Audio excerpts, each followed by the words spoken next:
Dans les définitions du ratio de développement et ses règles de calcul. Le ratio de dépendance démographique, en anglais, c'est Dependency Ratio. Bon, c'est la somme des populations de 15 ans et moins, plus les populations de 60 ans et plus, divisé par la population âgée entre 15 et 60 ans non révolue. Ça, c'est très important, hein? Non révolu. C'est-à-dire 60 ans, c'est quand la personne a 59 ans, 364 jours, 23 heures, 59 minutes. Parce que quand la personne a 300, 365 jours plus une seconde, elle rentre dans la catégorie d'âge supérieur. Le ratio de dépendance dans la suite est calculé en pourcentage. En l'état, le ratio de dépendance tel qu'il est calculé, le ratio de dépendance est tout juste pédagogique. Il ne dit absolument rien sur la nature de la dépendance. C'est-à-dire quand vous avez un ratio de dépendance de 59,49%, vous ne savez pas à quoi est liée cette dépendance. Voilà. Donc, ici, dans ce cas, bon, avec les calculs que je vais développer tout à l'heure ici, quand vous voyez, avec les chiffres que vous voyez ici, vous avez actuellement le ratio de dépendance en Algérie et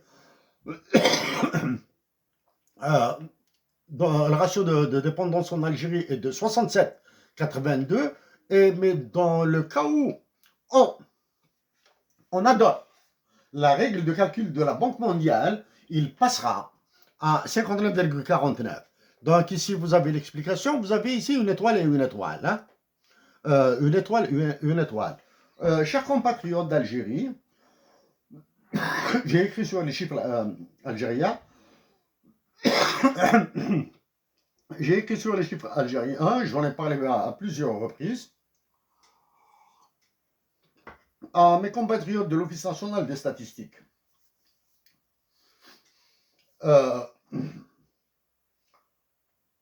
Je vais être très mou sur, comme je l'ai dit, sur le contenu de votre rapport. Mais sur ce ratio, le ratio de dépendance et les règles de calcul, je peux parler pendant 3 heures quand je combine avec les chiffres économiques de la finance et de la monnaie algérienne. Je peux parler pendant 3 heures non-stop. Je peux écrire un chapitre de 50 pages sur la qualité des données de l'Algérie. Voilà. Donc, d'après les estimations et non par de la population réelle dans la publication numéro 949 de l'ONS, à la page 10 et tableau 7 en 2000, etc., vous avez le ratio de dépendance est de 0,6782, identique au calcul de la page 5. Ça, j'ai précisé ici. C'est une importation, une précision très très importante. Elle est cardinale, elle est centrale. Au cas où. Ici, vous avez l'explication de certains chiffres et la règle de calcul. Ici, bon, maintenant, le ratio de dépendance démographique, c'est la somme de deux catégories de personnes, la somme des effectifs de deux tranches d'âge sur les effectifs d'une tranche d'âge. C'est-à-dire les personnes âgées de 0 jusqu'à 59 ans, plus les personnes âgées les personnes âgées d'âge de 0 à 15 ans, plus les personnes de 60 ans et plus, divisé par les effectifs des personnes qui ont entre 15 et 60 ans. Voilà. Il n'y a aucun aspect économique dedans. Donc, ce ratio de dépendance, doit subir un redressement. Le premier redressement, c'est le transfert des effectifs militaires considérés en macroéconomie libérale comme stériles et improductifs. Les personnels militaires sont considérés improductifs. Leur seule intervention dans le PIB, je parle des personnels, hein, pas de l'acquisition de l'armement, etc., hein, je parle du personnel.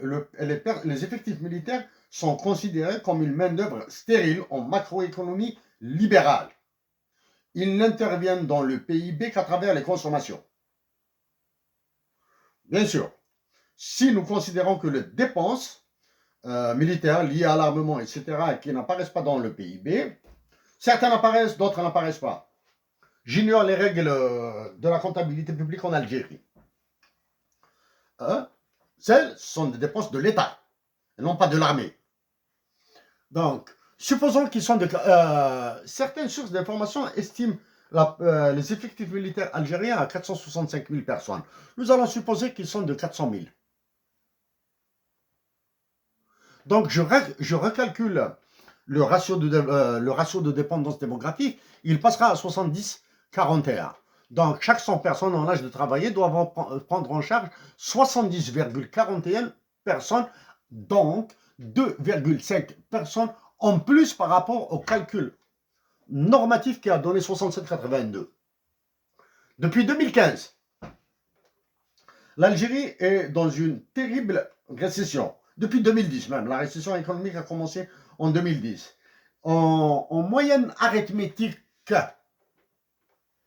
les dépenses liées à la défense nationale dans le PIB représentent 6,3%, soit plus du double de ces mêmes dépenses de 1990 à 1999. En l'espace de 5 ans, nous avons l'armée algérienne a consommé le double de son taux d'influence sur le PIB. Et pourtant, il n'y a plus de guerre civile. Prétendument, le terrorisme a été vaincu. Donc, ça, c'est une preuve additionnelle à ce que j'ai dit au chef d'état-major de l'armée, que l'état-major actuel de l'armée algérienne, là, il est en train de faire dans la connerie, il est en train de détruire l'Algérie. Parce que priver l'Algérie, les Algériens, la nation algérienne de 6,3% de son PIB, qui peuvent aller dans l'agriculture, la santé et l'éducation, est un crime. Maintenant, deuxième redressement. En Algérie, la sociologie algérienne est ce qu'elle est. Il y a des enfants qui partent au lycée, qui vont au lycée jusqu'à l'âge de 18, 19, 20 ans, à peu près, hein, avec l'histoire de doublement, redoublement, avec cette histoire de Ataba, je sais pas, dont on a parlé, un proviseur de lycée en Algérie. Il y a des enfants qui vont au lycée, qui sont toujours dépendants, qui vont au lycée, et il y a une partie de ces enfants, de ces jeunes adultes, qui vont à l'université. Je suppose, j'ai arrêté l'âge de l'université à 24 ans pour des commodités de calcul et pour le manque de définition. À 24 ans, j'ai supposé que 20% de ces effectifs sont toujours aux études, à l'université ou dans les lycées. Donc, les chiffres passent, ça va donner ça. Le ratio de développement passera maintenant à 75,97%. Donc, chaque personne doit prendre en charge 76 personnes, soit 76%, hein, pardon, soit 8,15 arrondi à 9 personnes en plus par rapport au RD de 67,82. C'est-à-dire quand vous faites 75 moins 67, vous allez trouver 8 et des poussières. Donc on arrondit à 9. Troisième redressement. Introduction des sous-emplois. Actuellement en Algérie, quand on n'a pas d'emploi, on n'a pas de revenus. On n'a pas de revenus sous l'hypothèse puisée des chiffres de la Banque mondiale. Supposons qu'il y a 10 millions de sans-emploi. Après, je vais introduire la notion de chômeur. Hein. Sans-emploi, ça veut dire qu'il n'a aucune activité. Il y a les chômeurs, ceux qui ne cherchent pas du travail, etc. Le RD, il y a 10 millions.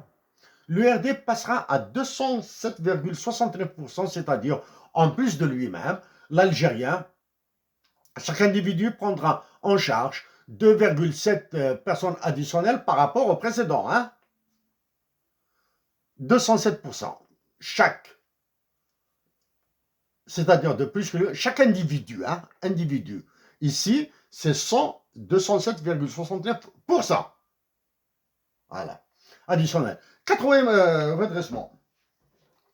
Évaluation de la production des femmes au foyer en fonction du nombre de personnes qu'elles prennent en charge.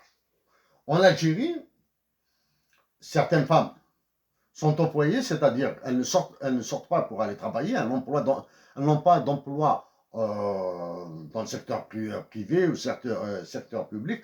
Je ne parle pas des emplois dans le secteur informel comme la prostitution.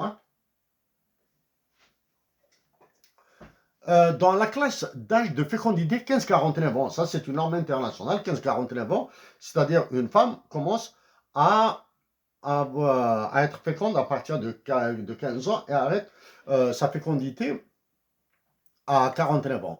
Selon l'ONS, l'effectif des femmes et de ces femmes est de 11 millions, 111 000, etc.